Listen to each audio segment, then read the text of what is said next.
감사하는 행복한 인생.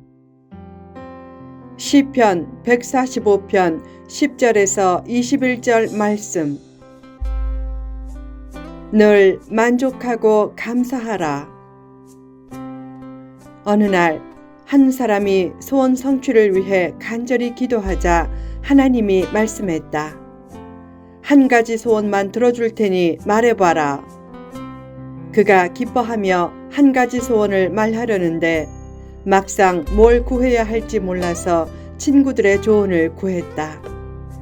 어떤 친구는 돈이 최고야, 돈을 구해 라고 했고, 어떤 친구는 건강이 최고야, 건강을 구해 라고 했다. 어떤 친구는 말했다. 돈과 건강이 있어도 친구가 없으면 불행해. 좋은 친구를 구해. 다 맞는 말 같아서 더 혼동되었다. 고민하다가 다시 기도했다. 예수님, 제가 어떤 소원을 아뢰어야 할지 조언해 주세요. 그때 예수님이 말씀했다. 어떤 상황에서도 만족하고 감사하는 마음을 구해라. 성도에게 기도를 도와주시는 예수님과 기도를 들어주시는 하나님이 계신 것이 얼마나 복된 일인가. 결국 그는 만족하고 감사하는 마음을 구했고 하나님이 그 기도를 기쁘게 들어주셔서 늘 만족하고 감사하면서 행복하게 살았다. 가장 복된 삶은 어떤 상황에서도 만족하고 감사하는 삶이다. 믿음이란 좋은 면을 볼 줄 알고 좋은 편에 설 줄 아는 능력이다. 어떤 것이든 좋은 면도 있고 나쁜 면도 있다. 어느 면을 보느냐가 중요하다. 그때 좋은 면을 보고 만족하고 감사하면 행복도 놓치지 않는다. 로또에 당첨되면 사람들은 운수 대통했다, 좋겠다 라고 하지만 그 일이 정말 좋은 일인지는 두고 봐야 한다. 로또에 맞아 일하고 싶은 마음이 없어져 직장을 그만두고 술집이나 도박장을 드나들면 타락과 불행의 나락으로 떨어진다. 그러면 행운처럼 보인 일이 인생 전체로는 불운이 된다. 어느 날 성공에 집착하던 사람이 갑자기 쓰러졌다. 병상에서 그는 자신의 불운을 한탄했다. 심지어는 죽고 싶었다. 그러나 병상에서 자기를 위해 애쓰는 아내와 기도해주는 교우들을 보면서 자기가 사랑받는 존재임을 깨닫고 그들을 위해서라도 살아야겠다고 생각했다. 그때부터 그는 자기 중심적이고 성취 중심적인 삶을 버리고 남을 생각하는 따뜻하고 겸손한 사람으로 변했다. 결국 그에게 찾아온 질병은 불운이 아니었고 로또에 당첨된 것보다 더욱 귀한 행운이 되었다. 시각과 생각을 바꾸면 현실은 전혀 다른 모습이 된다. 밤에 보면 만물이 다 검게 보여도 낮에 보면 만물이 각자의 색깔과 미를 가지고 있다. 마음에 빛이 없으면 아름다운 것도 아름답게 보이지 않지만 마음에 빛이 있으면 세상에 아름다운 것이 많음을 깨닫게 된다. 현실을 어둡게 보면 한탄만 나오지만 밝게 보면 여전히 세상은 살만한 곳이다. 지금의 현실 속에서 얼마든지 행복을 찾아 살 수 있다. 힘든 현실에서도 만족하고 감사하면 행복은 그의 것이 된다. 사도 바울은 먹을 것과 입을 것이 있으면 충분히 만족하며 살 수 있다고 했다. 행복은 많이 가진 사람의 것이 아니라 많이 누리는 사람의 것이다. 봄이면 봄을 누리고 여름이면 여름을 누리고 가을이면 가을을 누리고 겨울이면 겨울을 누릴 때 행복을 잃지 않는다. 겨울에도 누릴 것이 많다. 스키 매니어들은 겨울을 기다린다. 인생의 겨울에도 행복의 요소가 많다. 행복의 조건을 손에 쥐고도 남의 손을 바라보고 비교하면 만족과 감사가 없어진다. 물이 바다로 계속 흘러들어도 바다를 채우지 못하듯이 끝이 없는 사람의 욕망이 채워져야 만족한다면 영원히 만족을 모르는 불행한 존재가 된다. 불평의 렌즈를 끼고 세상을 보면 불평할 일이 많지만 감사의 렌즈를 끼고 세상을 보면 감사할 일이 많다.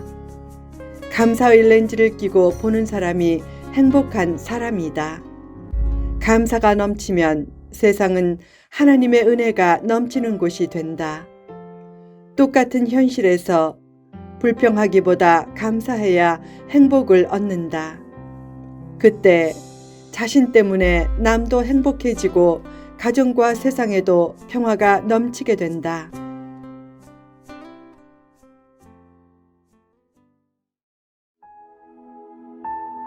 의롭고 은혜로우신 하나님. 다윗은 늘 감사하는 마음으로 살았기에 극심한 고난을 극복하고 위대한 인물이 될 수 있었다. 성도들은 감사하고 찬송하는 마음으로 주님께 영광 돌리고 주님의 업적을 힘써 사람들에게 전하고 알려야 한다. 구체적으로 어떤 사실을 전하고 알려야 하는가? 첫째, 주의 영원한 나라와 통치를 알려야 한다. 둘째, 주의 붙들어 주심과 일으켜 주심과 채워 주심을 알려야 한다. 셋째, 주의 의로우심과 은혜로우심을 알려야 한다. 하나님은 심은 대로 거두게 하신다. 심는 노력도 하나님께 보여드리라. 꿈만 많으면 안 된다. 잠을 많이 자면 헛된 꿈이 많아지면서 어떤 꿈도 이루지 못하게 된다. 꿈의 개수는 줄이고 꿈의 크기를 키우면서 실력도 키우라. 또한 계속 심는 노력을 보이며 오늘 하루의 삶을 소중히 여기라. 오늘은 어제 죽은 사람이 간절히 사모하던 내일이었다. 행복은 성적순으로 주어지지 않고 대개 심은 정성에 따라 주어진다. 하나님은 심은 대로 거두게 하시는 의로우신 하나님이다. 더 나아가 열심히 심는 사람이 간절히 기도할 때 그 기도를 들어주시는 은혜로우신 하나님이다. 다윗은 진실한 자의 간절한 기도를 하나님이 들어주신다고 했다. 힘써 심으면서 간절히 기도하면 그 기도가 하나님의 마음을 움직이는 기도가 된다. 감사하는 행복한 인생. 하나님의 뜻대로 기도하고 의심하지 않으면 하나님은 그 기도를 들으시고 풍성히 채워주신다. 또한 건강과 지혜와 능력도 주시고 필요하다면 물질도 주실 것이다. 무엇보다 세상 끝날까지 늘 함께 하신다고 약속하셨다. 다른 약속은 다 잊어도 그 약속만은 잊지 말라. 건강과 물질을 잃고 심지어는 목숨을 잃어도 세상 끝날까지 우리와 함께 하신다는 하나님의 약속만은 잊지 말라. 외적인 성공과 풍요가 좋은 것만은 아니다. 그것이 때로는 더 나쁜 것이 될 수도 있다. 인생의 최종 성패는 누구도 장담 못한다. 하나님이 도와주시고 지켜주셔야 한다. 사람에게 최상의 소유는 하나님의 함께하심이다. 하나님이 함께해 주시면 얼마든지 참고 이겨낼 수 있다. 더 나아가 하나님이 함께해 주시면 더 바랄 것이 없다는 만족과 감사의 고백을 하라. 그런 고백을 바탕으로 열심히 꿈과 비전을 향해 달리면 하나님이 기뻐하시는 인물이 될 수 있다. 삶의 모든 순간은 은혜의 순간이고 자신의 모든 소유는 은혜의 산물이다. 사람은 하나님의 은혜 없이는 한순간도 살 수 없다. 굳건한 믿음으로 영혼의 자유를 만끽하며 살라. 의롭고 은혜로우신 하나님은 사랑하는 자들을 다 보호하시고 악인들을 다 멸하신다. 그런 하나님의 의와 은혜를 생각하면서 다윗은 하나님께 영광 돌리며 하나님의 이름을 송축하겠다고 고백했다. 다윗처럼 늘 하나님의 은혜를 생각하고 감사하며 살라. 감사하는 만큼 성숙해진다. 성숙의 정도는 감사의 정도와 비례한다. 철이 들었다는 말은 감사할 줄 안다는 말이다. 철든 사람은 부모와 배우자는 물론 자녀와 이웃에게도 감사한다. 특히 하나님의 은혜에 감사하면서 모든 현실 속에서 하나님의 사랑을 느낀다. 철든 성도는 어느 것도 당연하게 여기지 않고 자기에게 주어진 모든 사건이 하나님의 은총을 나르는 사건임을 믿고 범사에 감사한다. 감사하는 인생이 행복한 인생이다. 감사의 렌즈를 끼고 세상을 보면 이전에는 보이지 않던 아름다운 것들이 보이기 시작한다. 또한 얄밉게 보이던 사람에게도 예쁜 구석이 있음을 깨닫게 되고 나쁜 점이 많은 사람에게도 좋은 점이 많음을 깨닫게 된다. 세상 모든 일에는 부정적인 면과 긍정적인 면이 동시에 있다.